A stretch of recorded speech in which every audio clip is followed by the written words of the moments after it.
David pulled into his driveway at 7:30 in the morning, completely exhausted.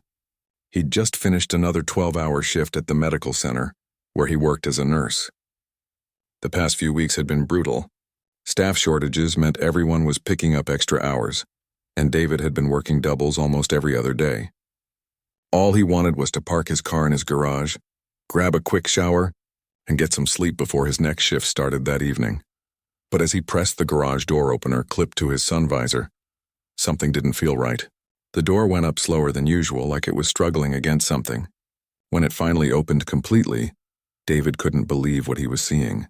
There, taking up most of the space in his single-car garage, sat a shiny silver BMW that definitely wasn't his. David sat in his Honda Civic for a moment, wondering if he was so tired that he was hallucinating. He rubbed his eyes and looked again.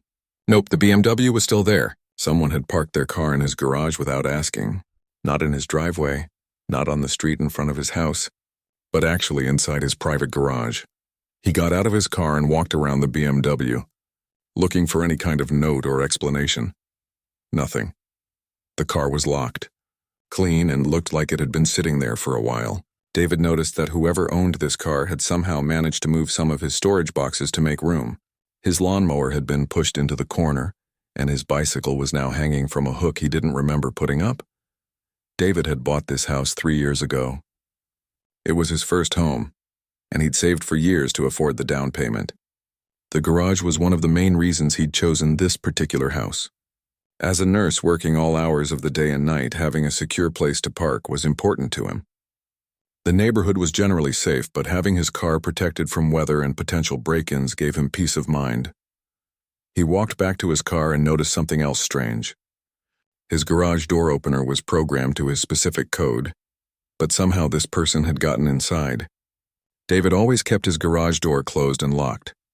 The manual release was inside the garage, so someone couldn't have gotten in that way. The only explanation was that someone had the code to his garage door opener. Standing there in his scrubs, still wearing his hospital badge, David tried to think of how this could have happened. The previous owner, Mrs. Chen, had been an elderly woman who'd lived in the house for over 30 years. When she sold him the house, she'd given him the garage door remote and told him the code. Maybe she'd shared that code with neighbors over the years for emergencies or something. David decided to walk around the neighborhood to see if he could figure out who owned the BMW. It wasn't a huge neighborhood, just about 40 houses arranged in a neat grid of streets. Most people were probably getting ready for work or had already left, but maybe someone was outside and could help him solve this mystery. As he walked down the street, David noticed several houses with construction work going on. One house had a completely torn-up driveway with concrete trucks and workers everywhere. Another had painters working on the exterior. Spring seemed to be the season for home improvements in their neighborhood. But none of that explained why someone thought they could just use his garage as their personal parking spot. 3 houses down from his, David saw a woman in a business suit getting into a Honda Accord parked in her driveway. She looked like she was in a hurry. Grabbing a coffee mug and a briefcase from her front steps, David approached her, hoping she might know something about the BMW. "Excuse me," David called out politely. "I'm David from 3 houses up. Do you happen to know who owns a silver BMW? Someone parked it in my garage and I'm trying to figure out what happened." The woman looked up and David immediately recognized her. This was Linda, the new HOA president. She'd been elected just a few months ago and had already sent out several lengthy emails about neighborhood rules and regulations. David had met her briefly at a neighborhood barbecue last summer, but they hadn't talked much. "Oh, that's my car," Linda said, not seeming embarrassed or apologetic at all.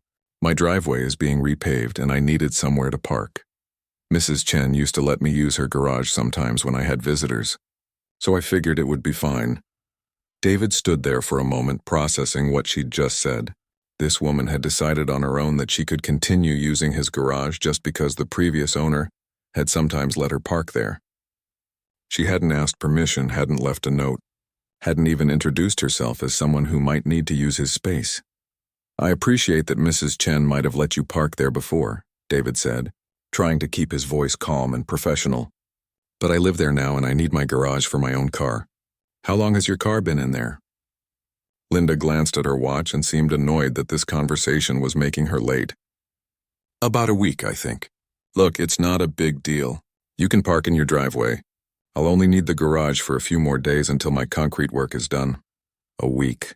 This woman had been using his garage for an entire week without asking. David felt his exhaustion turning into frustration. He'd been working extra shifts, coming home tired, and parking in his driveway because he thought his garage door opener was broken or something. It never occurred to him that someone had just decided to help themselves to his space. "I understand your driveway situation is inconvenient," David said, "but I really need you to move your car. I work night shifts and I need to be able to park in my garage for security reasons. Plus, it's my property." Linda's expression changed. The polite but hurried look on her face shifted to something much less friendly.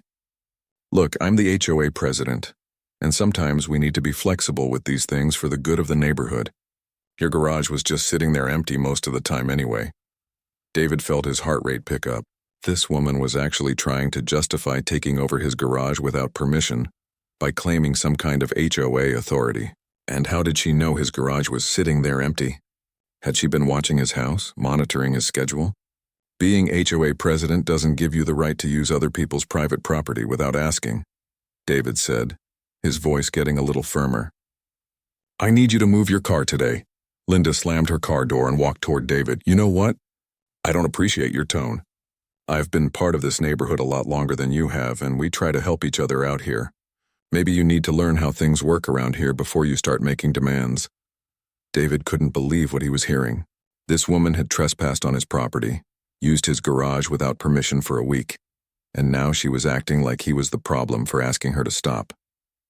The condescending way she talked about him being new to the neighborhood, even though he'd lived there for 3 years, made it clear that this wasn't really about parking at all.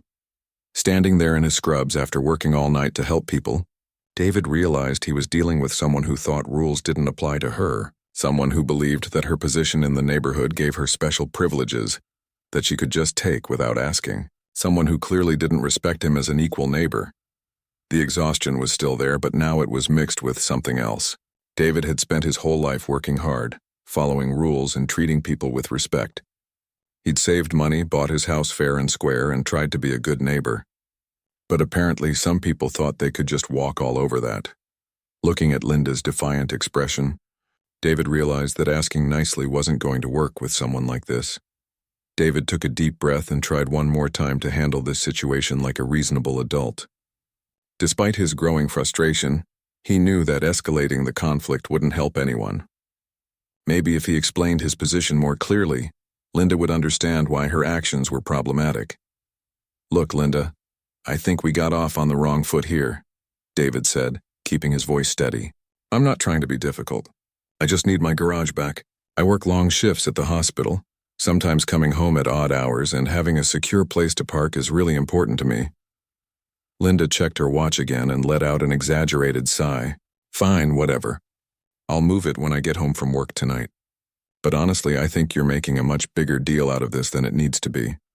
I'd really appreciate it if you could move it now," David said. "I need to get some sleep before my next shift, and I'd like to park in my own garage." That's when Linda's mask completely slipped. Her professional demeanor vanished, and David could see the real person underneath. She crossed her arms and gave him a look that made it clear she thought he was being completely unreasonable. "You know what your problem is?" Linda said, her voice getting louder. "You people move into established neighborhoods and think you can just change everything to suit yourselves. This is how we've always done things here. We help each other out. We share resources when someone needs them." David felt like he'd been slapped. The way she said "you people" made her meaning crystal clear. This wasn't really about parking spaces or neighborhood cooperation. This was about Linda believing that some people belonged in the neighborhood, and others were just temporary guests who should be grateful for whatever they were allowed to have. "I've lived here for 3 years, David said quietly. "I've never asked anyone for special favors. I keep my property neat, I follow all the rules, and I've tried to be a good neighbor. All I'm asking is for you to stop using my garage without permission." Linda laughed, but there was no humor in it. 3 years? That's nothing. I've been in this neighborhood for 15 years. I was here when Mrs. Chen needed help after her husband died. I was here when the Johnsons had their house broken into. I organized the Neighborhood Watch program. I got elected HOA president because people trust me to look out for everyone's interests. That's great, David said. But being HOA president doesn't mean you can take other people's property. Property? Linda's voice was getting shrill now. It's a garage space. It's not like I'm living in your house. And frankly, if you can't handle sharing occasional resources with your neighbors, maybe you'd be happier in some other neighborhood where everyone keeps to themselves. David realized that Linda genuinely believed she was in the right. In her mind, her long history in the neighborhood, her position as HOA president, and her connections with other residents gave her special privileges. She seemed to think that David should be grateful she was even willing to acknowledge his ownership of the house at all. "I'm not asking you to share resources," David said, trying one last time to reason with her. "I'm asking you to stop taking my resources without asking. There's a difference between helping each other out and just taking whatever you want."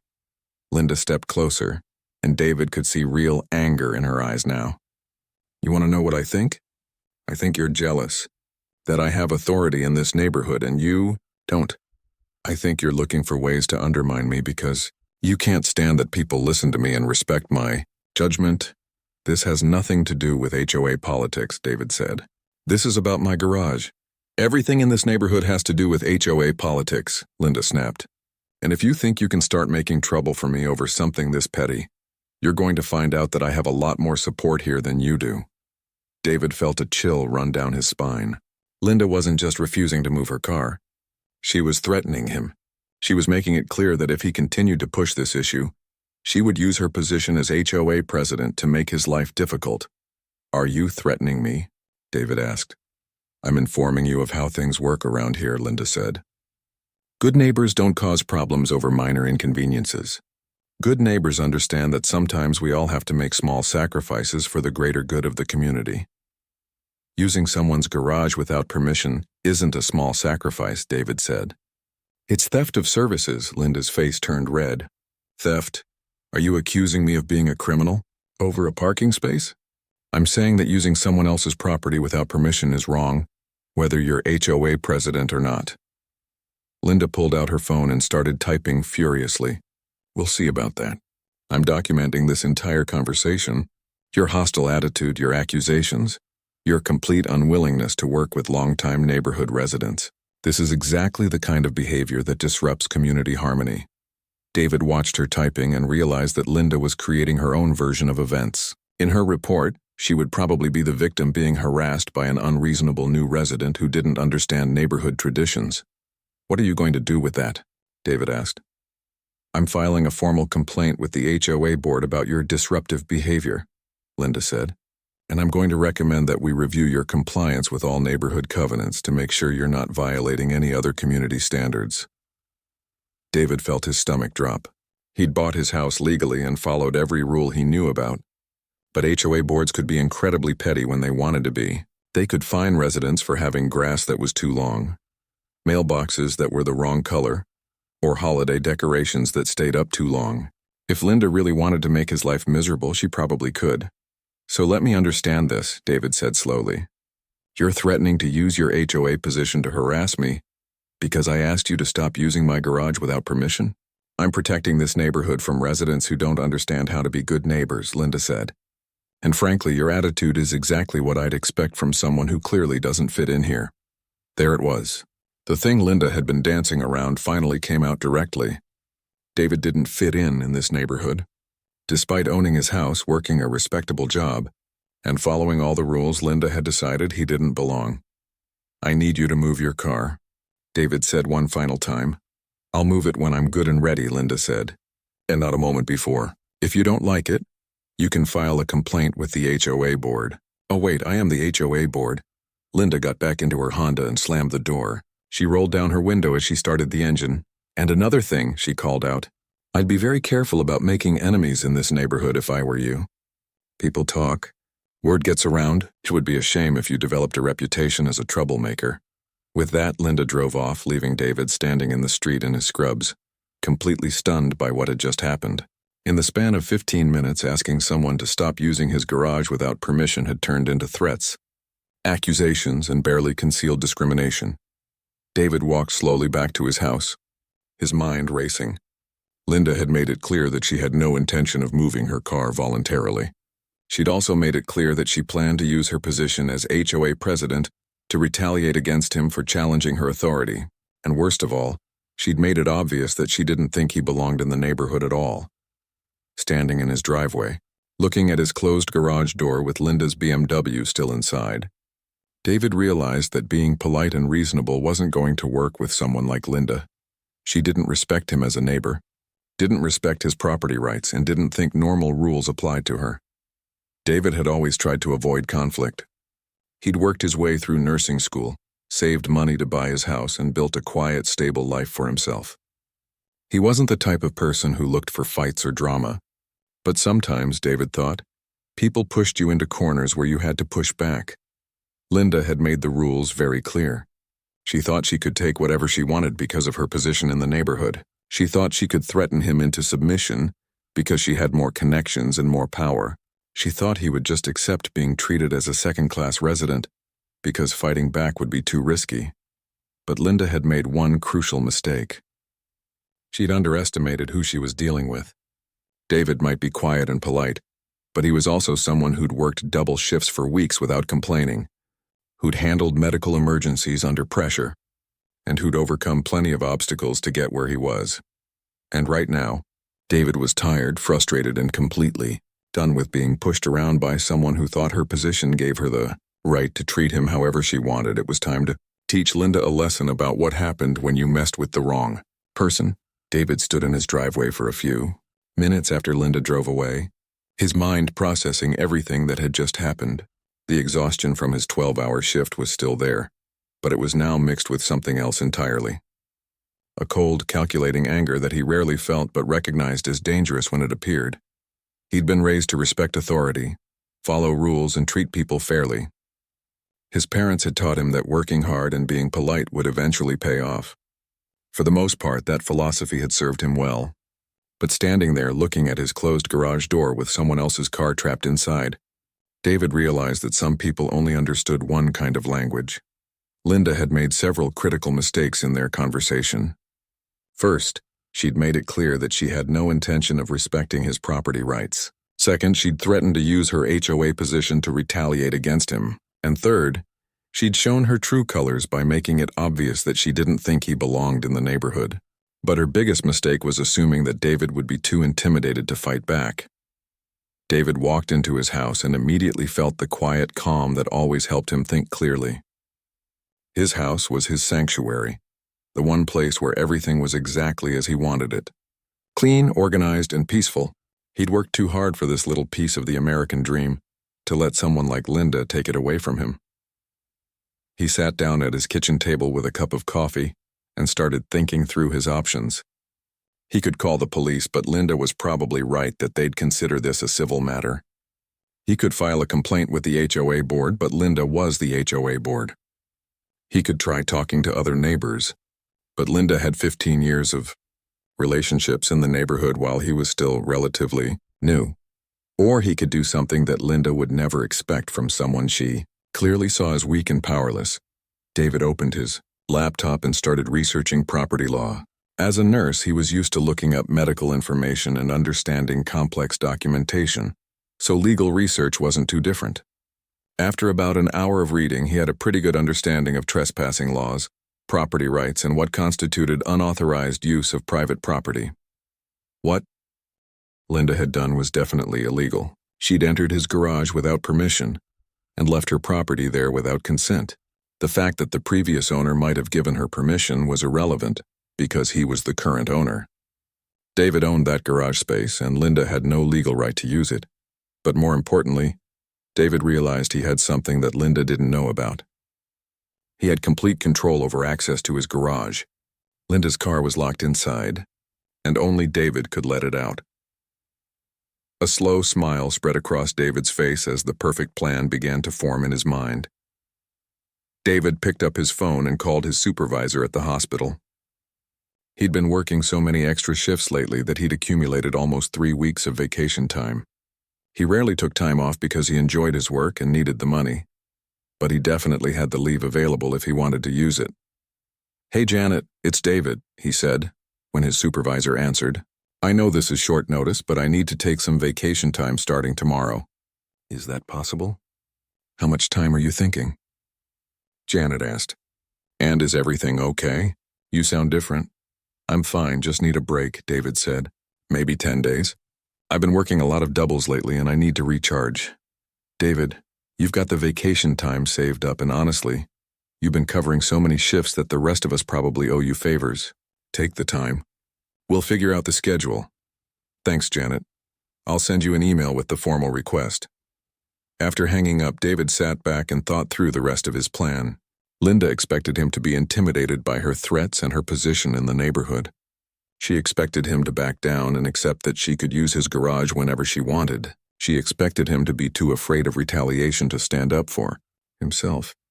Linda was about to learn that she'd badly misjudged the situation. David went to his garage and looked at Linda's BMW sitting there like it owned the place. It was a nice car, probably worth more than David made in 6 months. Linda clearly took good care of it, which meant being without it for a while would be particularly frustrating for her. He pressed the button to close his garage door and heard it settle into place with a satisfying click. Then he engaged the manual lock on the inside and unplugged the garage door opener from the wall. Even if Linda somehow got another remote or figured out his code, she wouldn't be able to open the door. Next, David sat down at his computer and drafted a letter to Linda.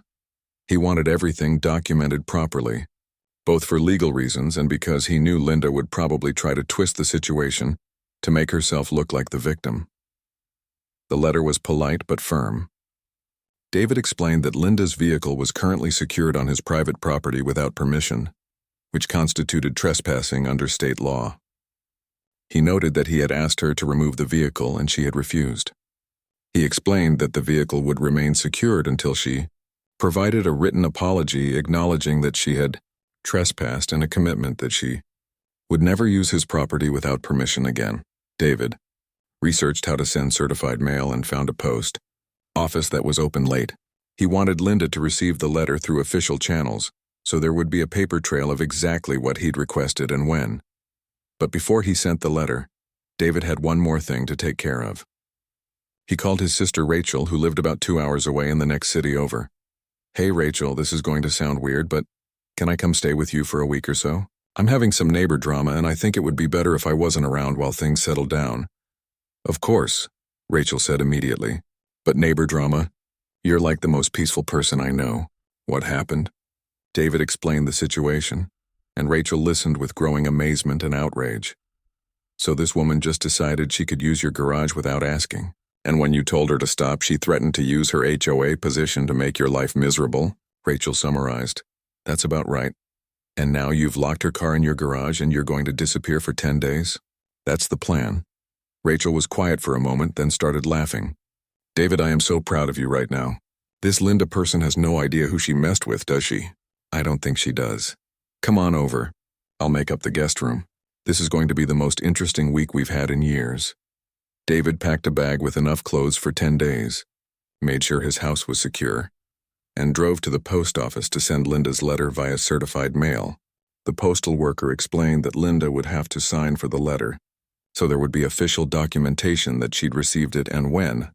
On his way to Rachel's house, David thought about what Linda was probably doing right now.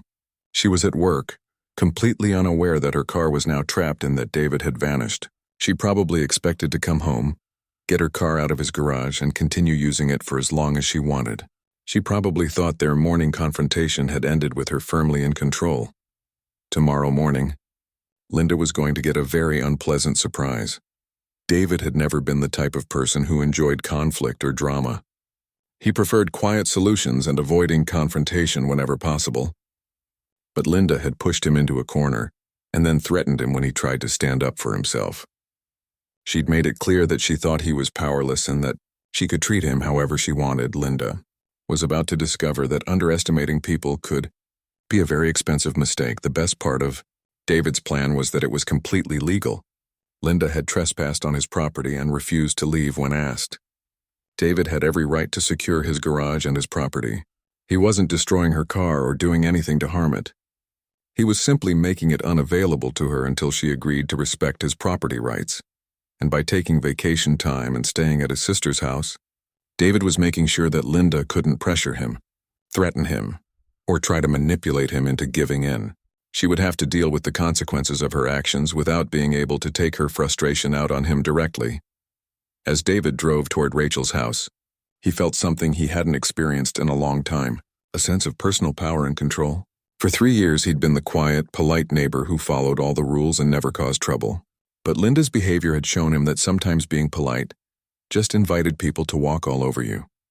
It was time for Linda to learn that actions have consequences, and that treating people badly could backfire in spectacular ways. David's phone buzzed with a text message as he pulled into Rachel's driveway. It was from an unknown number, but the message was clearly from Linda. "I know what you did. This is harassment and I'm calling the police." David smiled as he showed the message to Rachel. Linda had discovered her trapped car and was already threatening him. But David wasn't worried. He'd researched the law, documented everything properly, and made sure his actions were completely legal. Let Linda call the police. Let her file complaints. Let her try to use her HOA position to retaliate. David had 10 days of vacation time, a legal right to secure his property, and the satisfaction of knowing that Linda was finally facing consequences for her behavior. The war had officially begun, and Linda had no idea what she was up against. Linda discovered her trapped BMW at exactly 6:47 the next morning, when she went to leave for an important HOA meeting with the City Planning Commission. She'd spent the evening before sending angry text messages to David, but when she got no response, she assumed he'd chickened out and would move her car back where she could access it. Standing in David's driveway in her business suit, staring at the closed garage door, Linda felt her carefully controlled world starting to crack. She pressed David's doorbell repeatedly, then started pounding on the door with her fist. "David, I know you're in there. Open this garage right now." No answer. The house looked completely dark, like nobody was home. Linda called David's phone, but it went straight to voicemail. She sent more text messages, each one angrier than the last, but got no response. Growing desperate, she walked around David's house looking for any sign that he was home, but the place seemed completely empty. At 7:15, Linda called the police from David's driveway. "I need an officer sent to 1247 Oak Street immediately," she told the dispatcher. "Someone has stolen my car." "Ma'am, can you clarify what you mean by stolen? Was your vehicle taken from where you parked it?" "My neighbor has locked my car in his garage and won't let me have it back." "This is theft." The dispatcher paused. "Is this your garage or your neighbor's garage?" "It's his garage, but I had permission to park there." "Ma'am, this sounds like a civil matter between neighbors. If the car is on private property and there's a dispute about permission, you'll need to handle this through civil courts rather than criminal complaints." Linda's voice got shrill. "I'm the HOA president of this neighborhood. This man is clearly unstable and dangerous. I can send an officer to do a welfare check." "But if this is a parking dispute on private property, there's not much we can do criminally." 30 minutes later, Officer Rodriguez arrived and listened patiently while Linda explained the situation. She painted herself as a reasonable neighbor, trying to work within community guidelines, while David was portrayed as an aggressive newcomer who'd trapped her car out of spite. "Has Mr. Thompson threatened you or damaged your VHI? "Clee in any way?" Officer Rodriguez asked. "He's holding my car hostage." "That's criminal. But the car is undamaged and on his property?" "Yes, but..." "And you parked it there without asking his permission first?" Linda hesitated. "The previous owner used to let me park there sometimes." Officer Rodriguez nodded patiently. "Ma'am, I understand this is frustrating, but this really is a civil matter. Mr. Thompson has a right to control access to his own property. If you have a dispute about parking arrangements, you'll need to work it out between yourselves or through civil courts." After the officer left, Linda stood alone in David's driveway, late for her meeting and completely furious. She'd expected the police to force David to open his garage immediately. The idea that they would side with him had never occurred to her. Linda drove her husband's car to the city planning meeting, but she was so distracted and angry that she performed terribly. The commission members noticed her agitation, and several key points she'd planned to make about new neighborhood development guidelines were forgotten entirely. By the time the meeting ended, Linda realized that David's actions had sabotaged one of the most important HOA responsibilities she'd had all year. That afternoon, Linda's certified letter arrived. Reading David's calm, professional explanation of why her car would remain secured until she apologized and committed to respecting his property rights, made Linda absolutely livid. The letter was polite but firm, and worst of all, it was clearly written by someone who understood exactly what he was doing legally.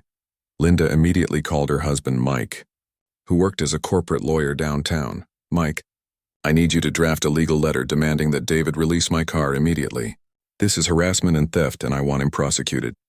Mike listened to Linda's version of events with growing concern. "Linda, you parked in someone else's garage without asking permission? I had an understanding with the previous owner, but not with the current owner. And when he asked you to move it, you refused?" "I'm the HOA president. I have certain authorities in the neighborhood." Mike was quiet for a long moment. "Linda, I think you need to step back and think about this situation. From a legal standpoint, you trespassed on someone's property and refused to leave when asked. He has every right to secure his property. Are you taking his side?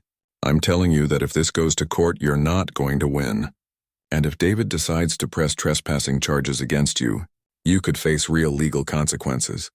Linda hung up on her husband and spent the rest of the afternoon calling every neighbor she could think of, looking for support. Some neighbors were sympathetic, especially the ones who'd known her for years and generally supported her leadership in the HOA. But others seemed hesitant to get involved, and a few actually seemed amused by the situation. Mrs. Patterson, who lived next door to David, was particularly unhelpful. "Linda, dear, I've watched that young man for 3 years now. He works all hours, keeps his property beautiful, and I've never seen him cause trouble for anyone. If he locked your car in his garage, I'm sure you gave him a very good reason. I'm the HOA president. That doesn't give you the right to use other people's property without asking, does it?" By the third day, Linda's situation had become the primary topic of conversation in the neighborhood. The story spread quickly, with different versions depending on who was telling it. Some neighbors supported Linda and thought David was being unreasonable. Others thought Linda had finally overstepped her authority and was getting what she deserved. The division in the neighborhood became obvious when Linda called an emergency HOA board meeting to discuss addressing disruptive behavior by new residents. Only 3 of the 7 board members showed up, and one of them, Tom Wilson, was openly critical of Linda's handling of the situation. "Linda, I've been on this board for 5 years, and I've never heard of an HOA president using someone else's garage without permission," Tom said.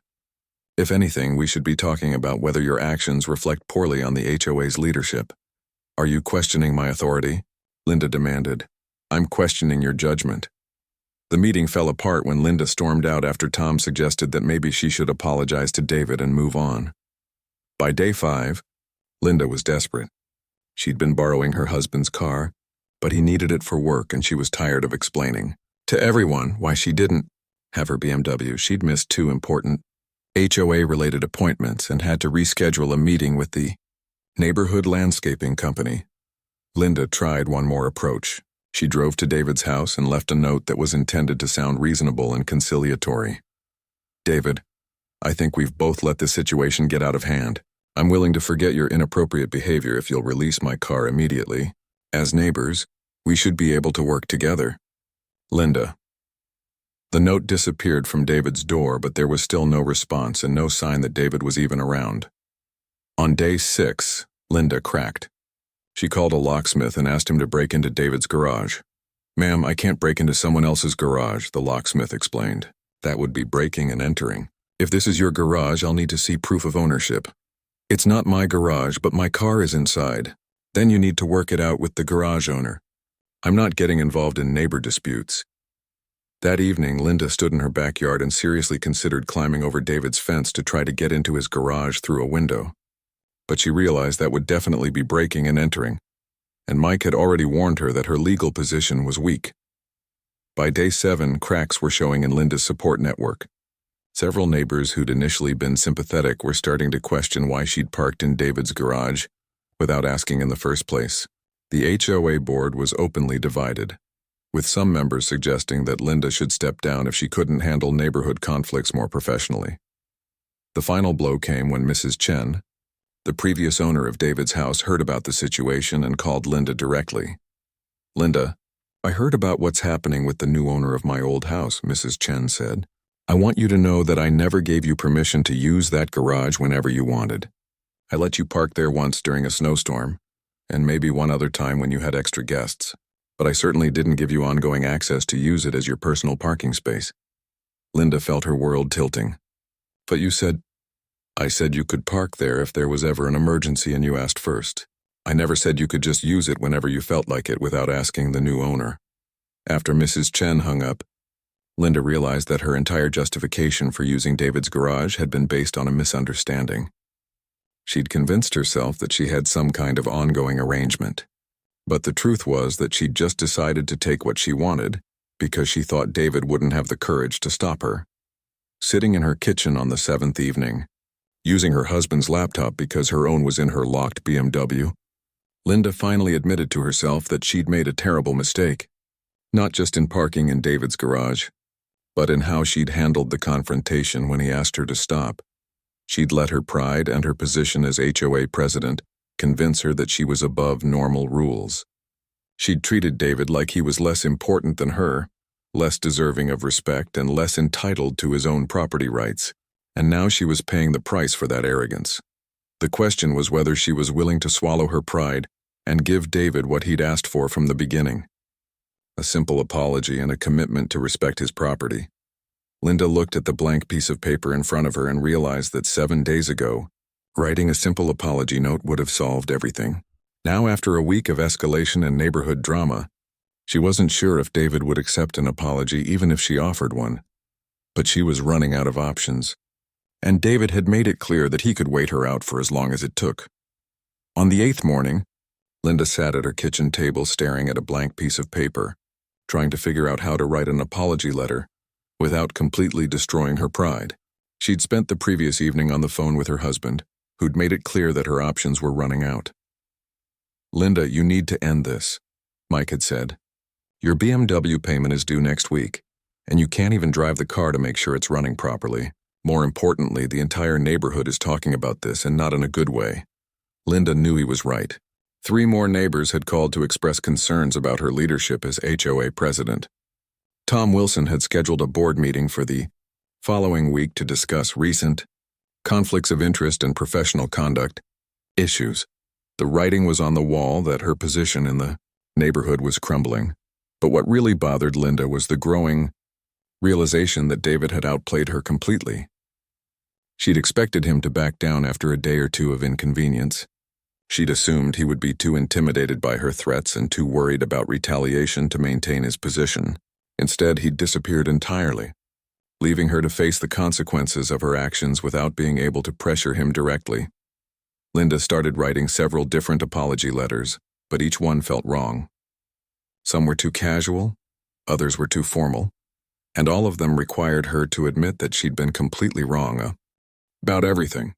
Finally, after her 4th attempt, Linda managed to write something that acknowledged her mistakes without completely humiliating herself. "David, I realize that I made a serious error in judgment by using your garage without asking permission first. I also handled our conversation poorly when you asked me to move my car. I apologize for trespassing on your property and for the disrespectful way I treated you. I commit to never using your property without explicit permission again, and I would appreciate the return of my vehicle so we can both move forward. Linda Stevens." Linda walked to David's house and slipped the letter under his front door. Then she waited. Hours passed with no response. Linda began to worry that David might not even be checking his house, or that he might reject her apology as too little, too late.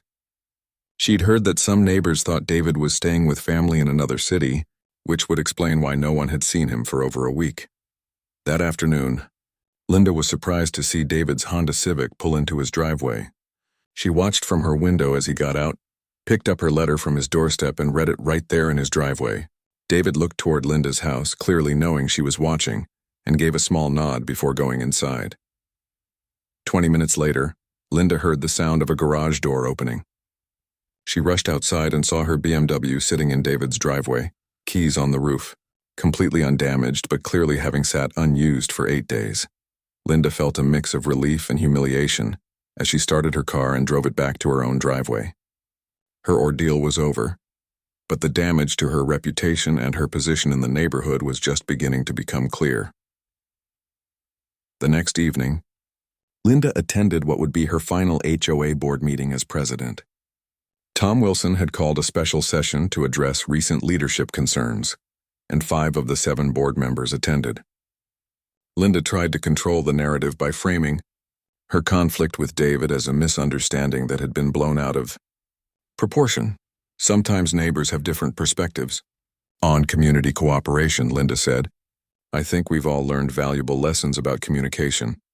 But the board members weren't buying her attempt to minimize what had happened.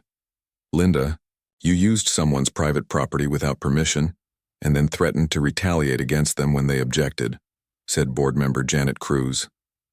That's not a communication problem. That's an abuse of authority, and the fact that you let this escalate into a neighborhood-wide conflict instead of just apologizing immediately shows poor judgment, added Tom Wilson. The meeting lasted 2 hours, with Linda defending her actions and the other board members expressing concerns about her leadership style. Several neighbors had contacted board members to complain about Linda's handling of the situation, and some had questioned whether she was fit to represent the neighborhood's interests. When Tom Wilson called for a vote of no confidence in Linda's leadership, the result was 4-1 against her, with 1 abstention. Linda was asked to step down as HOA president effective immediately. Linda left the meeting in tears, realizing that her 8-day battle with David had cost her the position she'd worked years to achieve. But worse than losing the presidency was the growing understanding that she'd lost the respect of many neighbors who'd previously supported her. Over the following weeks, the story of Linda's conflict with David became neighborhood legend. Different versions circulated, but the basic facts were consistent. The HOA president had used someone's garage without permission, refused to apologize when confronted, and then faced consequences when the property owner took matters into his own hands. David, meanwhile, returned to his quiet routine of working at the hospital and maintaining his property. He didn't gloat about his victory or try to embarrass Linda further. When neighbors asked him about what had happened, he gave a simple, factual account without adding unnecessary drama. She was using my garage without asking, David would say. I asked her to stop and she refused. So I secured my property until she agreed to respect it. That's all there was to it. But David's handling of the situation had earned him something he'd never expected: genuine respect from his neighbors. People who'd barely noticed him before now went out of their way to say hello and express appreciation for how he'd stood up to what many saw as HOA overreach. Mrs. Patterson started bringing David homemade cookies once a week. You did something a lot of us have wanted to do for years, she told him. Linda needed to learn that being HOA president doesn't make you queen of the neighborhood. The new HOA president, Tom Wilson, made a point of introducing himself to David and apologizing for Linda's behavior. We want this to be a neighborhood where everyone feels respected and welcome, Tom said. I hope Linda's actions didn't give you a bad impression of how most of us try to treat each other. David appreciated the gesture, but he'd already decided that the conflict with Linda had taught him valuable lessons about standing up for himself. He'd spent 3 years trying to be the perfect, quiet neighbor who never caused trouble. But Linda's behavior had shown him that some people interpreted politeness as weakness and would take advantage of anyone they thought wouldn't fight back. 3 months after the garage incident, Linda put her house up for sale. She'd lost her position as HOA president. Several longtime friendships had been damaged, and she felt like she couldn't show her face in the neighborhood without people whispering about her conflict with David. Mike had been offered a job opportunity in another state, and Linda convinced him to take it. Moving away would give her a chance to start over somewhere new, where nobody knew about her humiliating defeat at the hands of a quiet nurse who'd outsmarted her completely. On the day Linda's moving truck arrived, David was working in his front yard. Linda walked over, looking embarrassed but determined to say something. David, I know this is probably too late, but I want you to know that I learned something from what happened between us, she said. I got so caught up in thinking my position gave me special privileges that I forgot how to treat people with basic respect. You were right to stand up to me, and I'm sorry it took me so long to see that. David looked up from his gardening and studied Linda's face. She looked genuinely remorseful, not just sorry that she'd gotten caught or faced consequences. I appreciate you saying that, David said. I hope things work out better for you in your new neighborhood. I'm going to make sure they do, Linda said. I never want to be the kind of person who thinks her authority matters more than treating people fairly. As Linda walked back to her moving truck, David felt a sense of closure that he hadn't expected. The conflict had never really been about the garage space. It had been about respect, boundaries, and what happened when someone thought their position gave them the right to treat others as less important. David had learned that sometimes standing up to bullies required more than just being polite and hoping they'd change. Sometimes it required being willing to face conflict, accept consequences, and refuse to back down when you were in the right. The neighborhood settled into a new normal after Linda left. The new HOA board implemented clearer guidelines about respecting individual property rights and established better procedures for handling neighbor conflicts. David became more involved in neighborhood activities, no longer worried that speaking up would make him a target. And every time David pressed his garage door opener and parked his Honda Civic in his own garage, he smiled a little bit. Not because he'd won a victory over Linda, but because he'd learned something important about himself. He'd discovered that being a good neighbor didn't mean letting people walk all over you, and that sometimes the quiet, polite person was exactly the wrong person to mess with. The garage had just been the beginning. What David had really won was the knowledge that he could stand up for himself when it mattered, and that sometimes the best way to deal with a bully was to let them face the natural consequences of their own actions. In the end, Linda had taught David a valuable lesson about power, respect, and boundaries. It just wasn't the lesson she'd intended to teach.